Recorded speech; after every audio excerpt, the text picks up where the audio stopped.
Shalom, selamat pagi jemaat Tuhan. Berjumpa kembali dalam Doa Pagi Online. Sucikan dan kuduskan hati ini. Mari sembah Tuhan. Sucikan dan kuduskan hati ini untuk layak menghadap hadirat-Mu.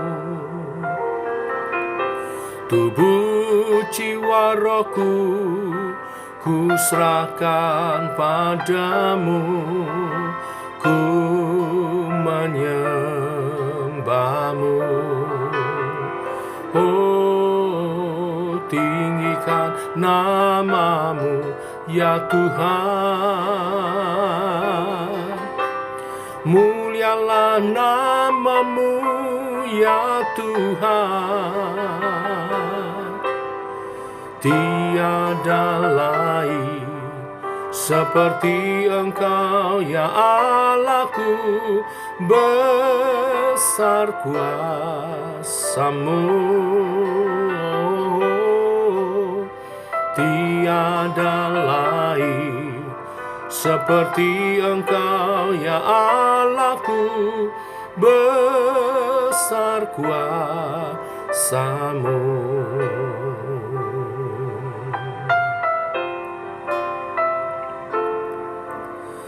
Sucikan dan kuduskan hati ini untuk layak menghadap hadirat-Mu. Tubuh jiwa rohku ku serahkan padamu, ku menyembah-Mu. Oh, tinggikan nama-Mu ya Tuhan. Oh, mulialah nama-Mu ya Tuhan. Tiada lain seperti Engkau ya Allahku, besar kuasa-Mu. Tiada lain seperti Engkau ya Allahku, besar kuasa-Mu.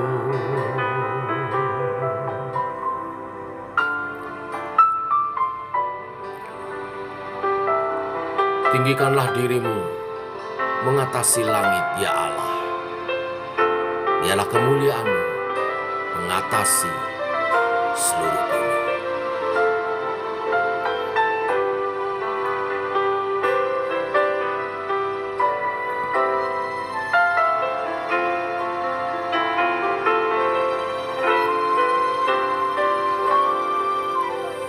Tinggikan nama-Mu ya Tuhan. Oh, mulialah nama-Mu ya Tuhan. Tiada lain seperti Engkau ya Allahku, besar kuasa-Mu. Tiada lain seperti Engkau ya Allahku, besar kuasa-Mu. Besar kuasa-Mu.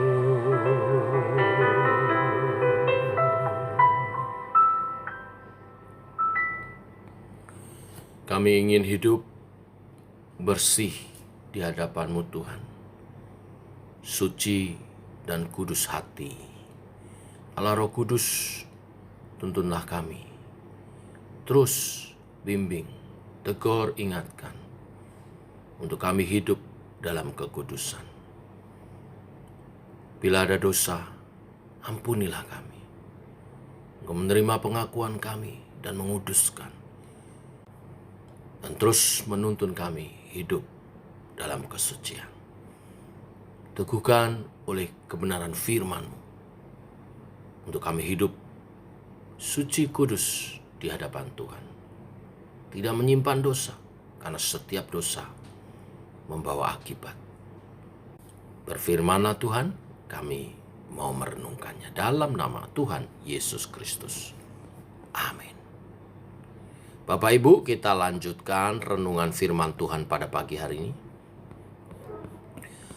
Yosua pasal 7 ayat 1 sampai dengan yang ke-26. Demikian firman Tuhan. Tetapi orang Israel berubah setia dengan mengambil barang-barang yang dikhususkan itu. Karena Akan bin Karmi bin Sabdi bin Serah dari suku Yehuda mengambil sesuatu dari barang-barang yang dikhususkan itu, lalu bangkitlah murka Tuhan terhadap orang Israel. Yosua menyuruh orang dari Yeriko ke Ai, yang terletak dekat Bet Awen di sebelah timur Betel, dan berkata kepada mereka demikian, pergilah ke sana dan intailah negeri itu. Maka pergilah orang-orang itu ke sana mengintai kota Ai. Kemudian kembalilah mereka kepada Yosua dan berkata kepadanya, tidak usah seluruh bangsa itu pergi, biarlah hanya kira-kira 2 atau 3.000 orang pergi untuk menggempur Ai itu. Janganlah kau susahkan seluruh bangsa itu dengan berjalan ke sana, sebab orang-orang di sana sedikit saja. Maka berangkatlah kira-kira 3.000 orang dari bangsa itu ke sana, tetapi mereka melarikan diri di depan orang-orang Ai. Sebab orang-orang Ai menewaskan kira-kira 36 orang dari mereka. Orang-orang Israel itu dikejar dari depan pintu gerbang kota itu sampai ke Shebarim, dan dipukul kalah di lereng. Lalu tawarlah hati bangsa itu amat sangat. Yosua pun mengoyakkan jubahnya dan sujudlah ia dengan mukanya sampai ke tanah di depan tabut Tuhan hingga petang, bersama dengan para tua-tua orang Israel sambil menaburkan debu ke atas kepalanya. Dan berkatalah Yosua, ah Tuhanku Allah, mengapa engkau menyuruh bangsa ini menyeberangi sungai Yordan, supaya kami diserahkan kepada orang Amori untuk dibinasakan? Lebih baik kalau kami putuskan tadinya untuk tinggal di seberang sungai Yordan itu. Oh Tuhan, apakah yang akan kukatakan setelah orang Israel lari membelakai musuhnya? Apabila hal itu terdengar oleh orang Kanaan dan seluruh penduduk negeri ini, maka mereka akan mengepung kami dan melenyapkan nama kami dari muka bumi ini.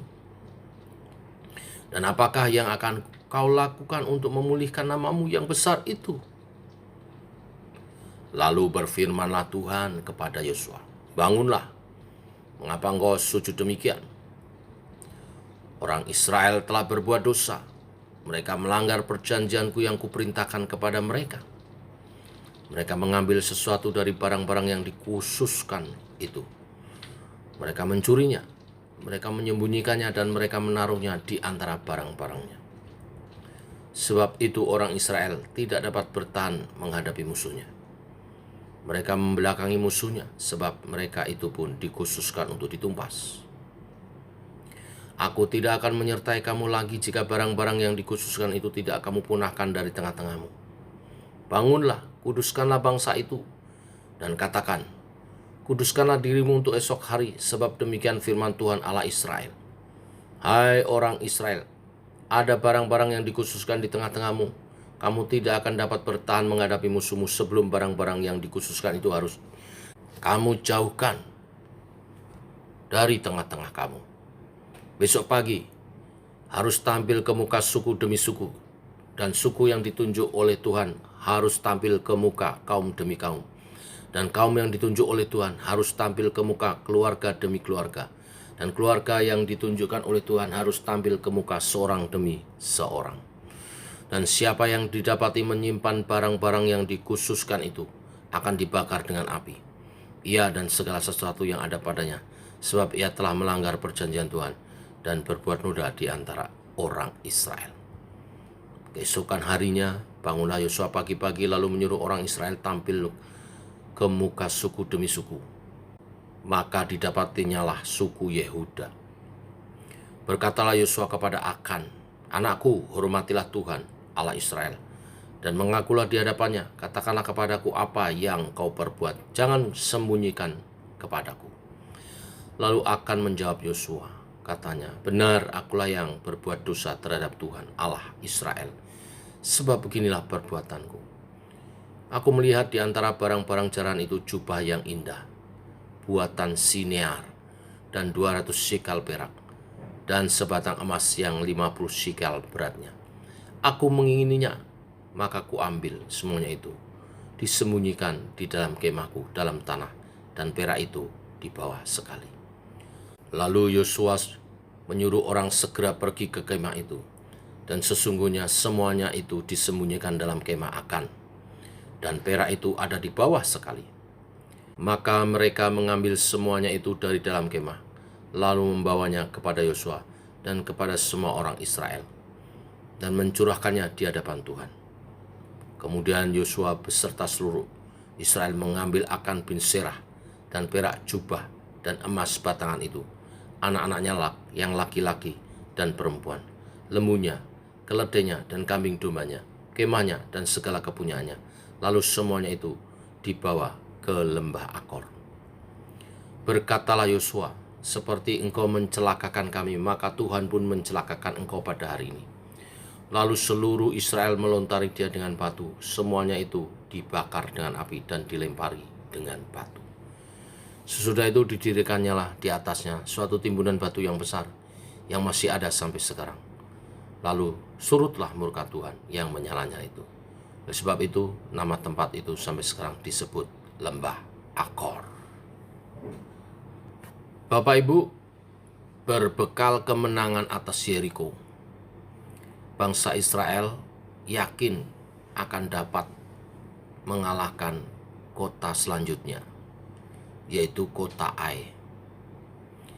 Kota Ai lebih kecil dibanding Yeriko. Maka ketika Yosua mengirim mata-mata memata-matai kota itu, mata-mata itu memberi laporan, tidak perlu memerangi Ai dengan seluruh kekuatan. Cukup 3.000 tentara saja maju berperang. Namun bukannya mendapat kemenangan, bangsa Israel justru lari dari orang-orang Ai. Kekalahan ini memilukan bagi Yosua dan bangsa Israel. Setelah Yosua mengadu kepada Tuhan, didapati bahwa kekalahan tersebut disebabkan oleh Akan yang melanggar perintah Tuhan dengan mengambil barang-barang yang dikhususkan yang tidak boleh diambil ketika mengalahkan Yeriko. Dikhususkan untuk dimusnahkan, tapi Akan mengambilnya. Dari kisah ini kita belajar 3 hal dalam hidup berjalan dengan iman percaya. Yang pertama, kita harus belajar mengendalikan keinginan. Sebab keinginan yang tidak sesuai dengan firman Tuhan bisa berdampak besar bagi diri kita, juga bagi orang-orang di sekitar kita. Memiliki keinginan tidaklah salah. Namun, kiranya setiap keinginan kita harus selalu uji apakah hal itu sesuai dengan kehendak Tuhan. Belajar dari kisah Akan, keinginan yang tidak dapat dikendalikan atas barang-barang yang indah, emas, perak, jubah, yang memang dikhususkan untuk ditumpas, mendatangkan kekalahan bagi bangsa Israel. Hal ini membuat Akan jatuh dalam dosa yang akhirnya mencelakakan dirinya beserta seluruh keluarganya. Yang kedua, dalam berjalan dengan iman percaya bersama dengan Tuhan, jangan menyembunyikan dosa. Dosa yang disembunyikan bukan hanya merugikan diri sendiri, tetapi juga merugikan orang lain. Hal ini terjadi dan menimpa bangsa Israel ketika mereka kalah berperang. Logikanya, akan lebih mudah dan lebih sangat mudah untuk mengalahkan kota Ai karena lebih kecil daripada Yeriko. Tetapi mereka mengalami kekalahan. Kenapa? Karena dosa Akan. Dosa yang disembunyikan oleh Akan. Setiap dosa, Bapak Ibu, membawa akibat. Dan itu akan membuat kita kalah dalam peperangan-peperangan rohani. Hal yang ketiga dari peristiwa ini, kita juga belajar tentang relasi individu dan komunal. Lewat kisah Akan ini, kita melihat bahwa keputusan individu ternyata mempengaruhi kondisi komunitas. Dosa Akan bahkan berdampak pada tidak hanya nasib keluarganya, tetapi bangsanya. Artinya, Bapak Ibu, setiap tindakan kita sebagai individu itu membawa konsekuensi serius kepada orang-orang di sekitar kita, bahkan orang banyak.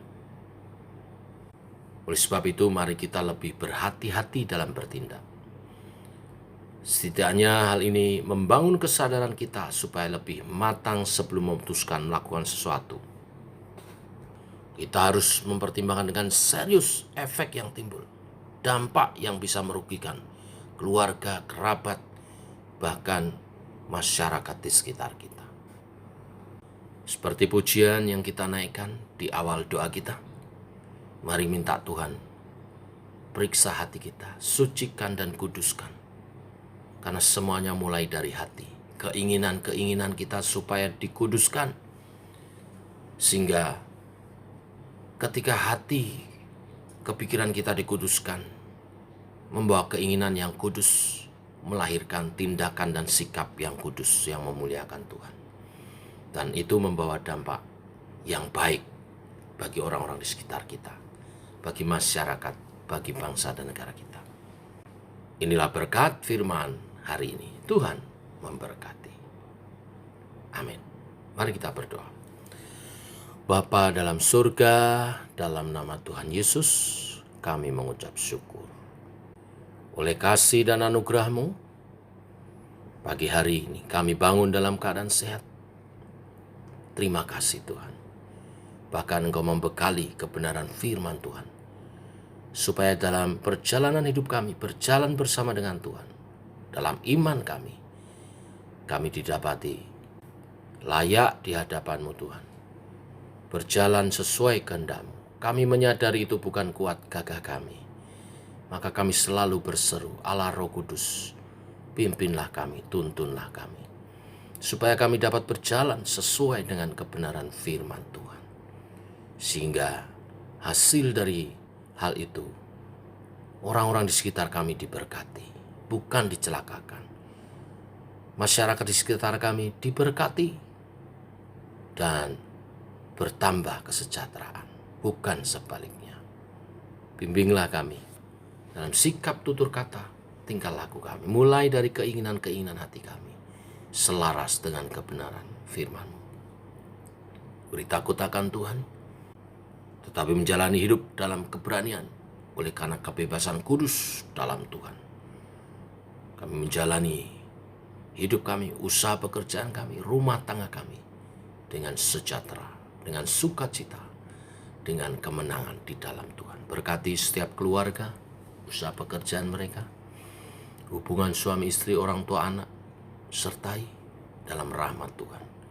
Berkati pendidikan, masa depan anak-anak kami, usaha pekerjaan mereka Tuhan, Tuhan berkati. Pergaulan mereka, Tuhan berkati. Jaga lindungi Tuhan, seperti biji mata-Mu. Generasi-generasi muda, generasi-generasi penerus dari kami, untuk masa depan yang lebih indah. Prajurit-prajurit Tuhan yang hidup memuliakan Tuhan sejak dari mudanya. Kami menyerahkan kehidupan keluarga kami ke dalam pimpinan-Mu, gereja GKI Sema ke dalam tuntunan-Mu. Demikian Tuhan doa kami.